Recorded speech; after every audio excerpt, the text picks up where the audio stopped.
MrBeast is opening up an amusement park in Saudi Arabia, and I know that you guys have heard probably a bit about this by now. I did notice that there were some bits of information that people haven't been talking about, like for instance, if anyone records an accident occurring at the MrBeast amusement park, it would be illegal. Now this video consists of a live stream where I went over MrBeast's pop-up amusement park that's only going to be lasting for 45 days, and I had done a little digging into the terms and conditions of MrBeast's Beastland. We'll be going over all of that and more in this video, but before it gets started, if you're new here, consider subscribing. We're very close to our 100K goal for the end of the year. If you want to support me in a less committal way, just giving this video a thumbs up helps boost it in the algorithm, but regardless of if you do either of those things, thank you for watching. We're going to talk about MrBeast's Saudi Arabian amusement park. MrBeast amusement park. I did a little digging on it, and I found a bit of shit, which is very interesting. If anything happens at that MrBeast amusement park, there is a good chance that we will not find out about any of it because it would be illegal for anyone to cover it. It's very,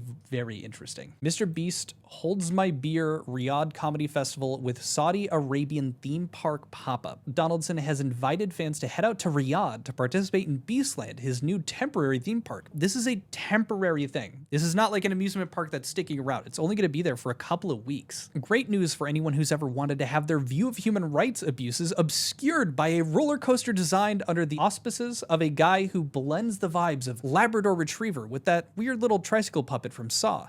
MrBeast is getting his own temporary theme park, and he's building it in Saudi Arabia. It's not clear from initial statements and press reports if Donaldson and Beastland are directly being financed as a part of the country's Saudi Vision 2030 program, which also included the comedy festival. I'm sure a lot of you are familiar with that one, and which counts Riyadh Season as one of its flagship efforts. If I had to take a guess as to if MrBeast received a ludicrous sum of money to have his amusement park in Saudi Arabia as a part of the Riyadh festival that just happened, I'd take that guess. If there was anyone that I would go, yeah, that fits the bill, it would be Mr. Jimmy Breast. According to Donaldson himself, he's just hoping to serve his Saudi fans, saying, when asked about the event's location, middle of the world because a majority of my audience is outside America and we have a big Middle Eastern fan base. Wanted to give them a chance to participate. Okay, dude. Well, I'll show you guys what it looks like because the only images that they have shown so far seem to be like generated concept art. We don't even know what it looks like. So MrBeast, the whole reason we're talking about this, he put out this post. Next week, Beastland, our brand new theme park opens. We built custom games modeled after our videos that don't exist anywhere else and will have the world's largest prize wall. So here are the photos. It doesn't look real.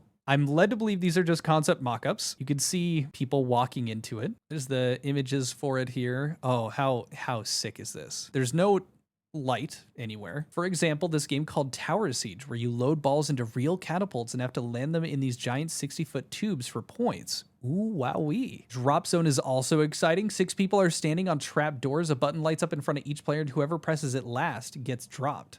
Last remaining gets most points, so it's literally just a reaction game. I also made a game for people that like zip lines called Airmail. You basically have to drop a weighted bag onto a target below. Closer to the middle, the more points you get. Oh, and my last one, the most exciting one. Dungeon Escape is pretty self-explanatory. Get through the maze before others for more points. Except in the concept, if the mazes are anything like what's actually there, you come down here, you go through this door, and then it's through the middle. They're all identical. It's for kids. I don't need to be critiquing his maze building efforts. And honestly, he probably didn't touch this at all. He says, I didn't want this to be like a typical theme park. The thought of things from first principles and created games I would love to play. Tons of original games created, plus of course we have roller coasters and rides. Opening day is November 13th. He is right. I don't think I've ever seen anyone build this. This is interesting. This is a reaction game. This is just one of those carnival games where you get the ball into the hole. So at first, all right, admittedly, there's not a whole lot going on. Okay, he's got a cringe amusement park. Well, you know, maybe just a kid amusement park out in Saudi Arabia. Big deal. For funsies, I start doing a little bit of research. I start looking around. I go to the website, the landing page for Beastland. So here it is, you know, Beastland. Ooh boy, exciting. Terms and conditions. In purchasing this ticket, you agree to abide by all the terms and conditions and adherence to any other responsible terms and conditions or restrictions provided by the organizer before or during the event. Pretty standard stuff. Ticket holder is solely responsible, you know, this kind of stuff. In case of leaving the venue, not allowed to return. Okay. Animals not allowed. It makes sense. No professional cameras and video recorders are permitted at the venue. At first I was like,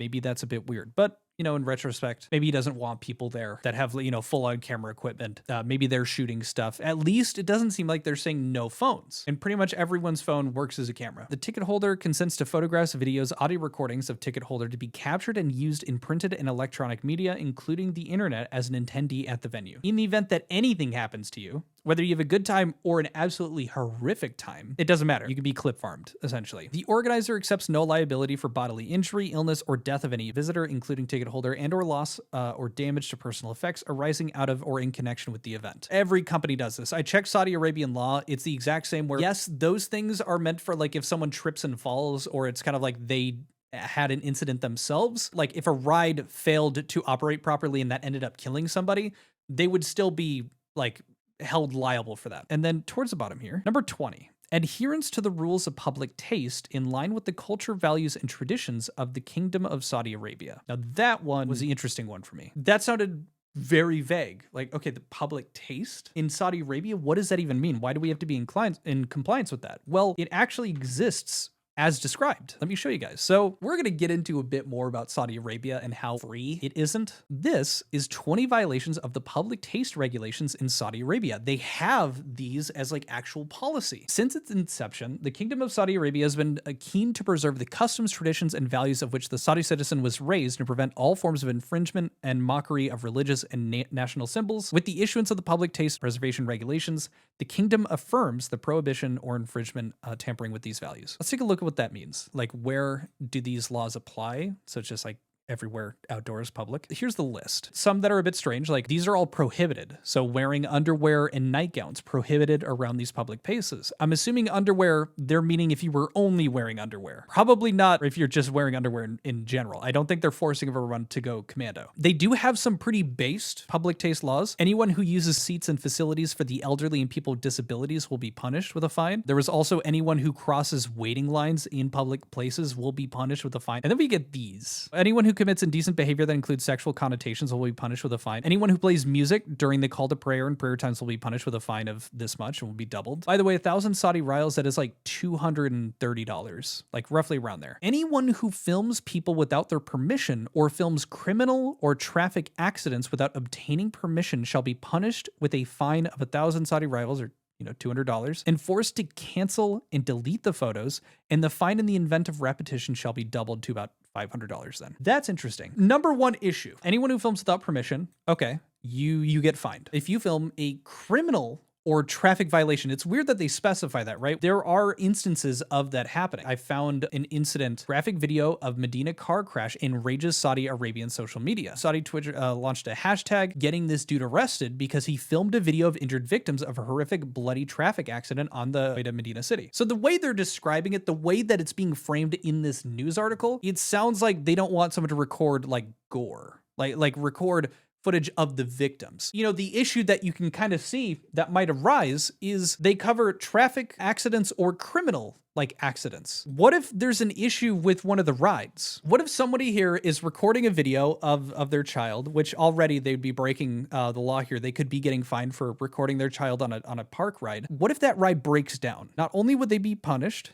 for filming this criminal accident without obtaining permission and getting, punished, getting fined, they would be forced to delete the photos. They would be forced to delete any evidence. So if something happens in MrBeast land where somebody gets injured or like something goes down, there's a chance that regardless of any of that, we won't know about it at all, or there might not be footage of it because those people would be getting fined and that content deleted. Because like we saw in Beastland's terms and conditions, they have to adhere to the rules of public taste in Saudi Arabia. That's not looking good. Now, Saudi Arabia has signed YouTube titan MrBeast Jamie Donaldson to headline the 2025 Riyadh Season, the kingdom's annual entertainment extravaganza that drew 17 million visitors in 2024. MrBeast will spearhead the creation of MrBeast Park, a series of offline challenges, exclusive content, and immersive experience tailored for the festival. So there was a deal signed. He also didn't mention that when people asked why he was doing it there. Obviously, Riyadh Festival, there were the comedians that went there, essentially were just selling their soul for the bag. They were getting hella money. It looked like an AI image of MrBeast there. Let's just do a quick little Google here. Where does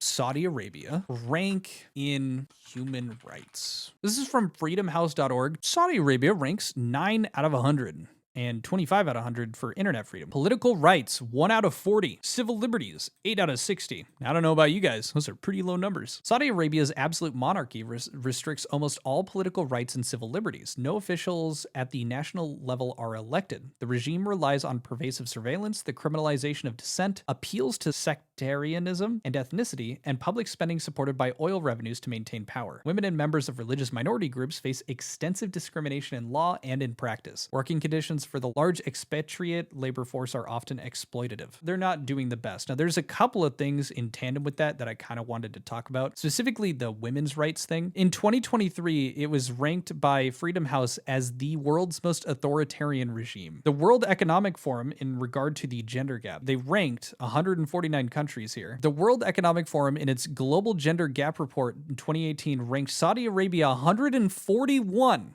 out of 149 countries on gender equality. Now, it has been 5 years since then. Maybe they moved up a few, but it's not looking good. In 2018, they did finally let women start driving. We were playing Minecraft here. I was 18 years old. So what is that? 7 years ago, women started to get to drive. Also, homosexuality, they're not okay with that. Just a lot of what you would expect in the modern world is just not really accepted there again. MrBeast putting an amusement park here. Heck yeah.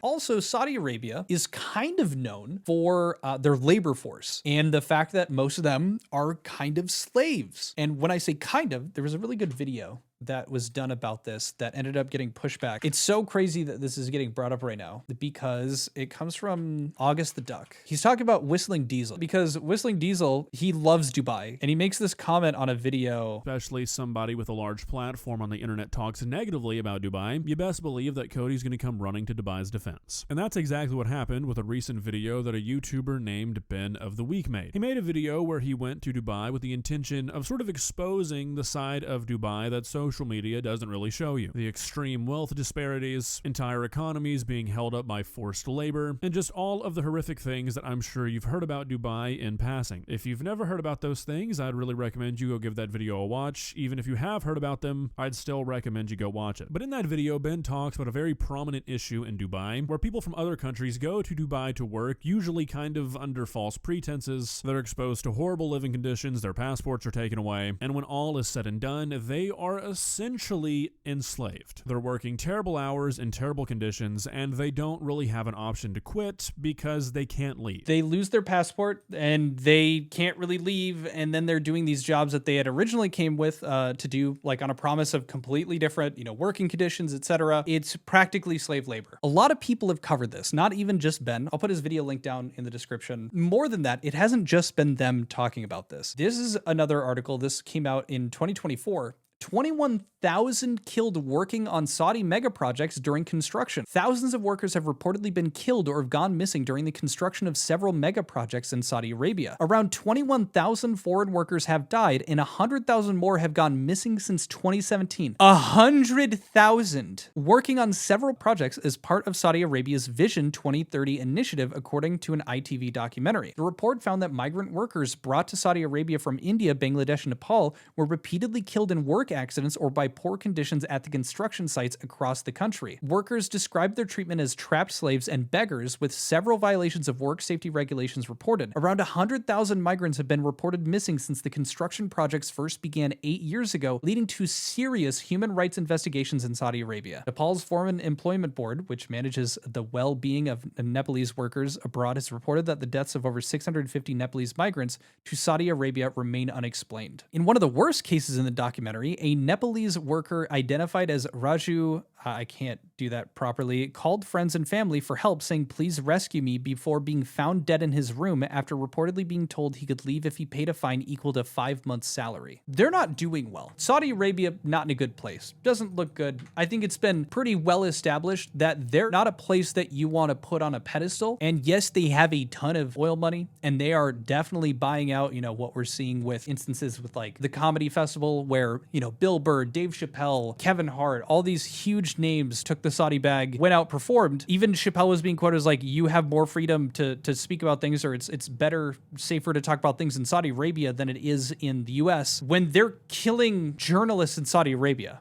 They hate journalists in Saudi Arabia. It's just kind of bizarre. It's pretty tough to justify working with them and taking money from them from a moral standpoint. That being said, if they offered me $10 million to throw it back for a ride for them, shit, I might have to do that. And as soon as the wire comes through, I'd probably talk about it. 10 million? Fuck. Jokes aside, fucked up. I'm very curious to hear what other people think. I'm very interested to see how it goes down if we end up actually getting actual photos, videos from Beastland when it finally goes through. A lot of people, again, were confused. It is only going to be lasting for a few weeks. That's kind of where we end up coming to a close. Now that brings this video to an end, as I just said, but if you enjoyed this video, heck yeah, subscribe, I guess. I'm going to plug it one more time. But if you enjoyed this, you liked me, or like want to play video games, shit like that, head over to the Discord. It'll be in the pinned comment at the top. And that's it. I'll see you guys later. Adios. Peace. Bye.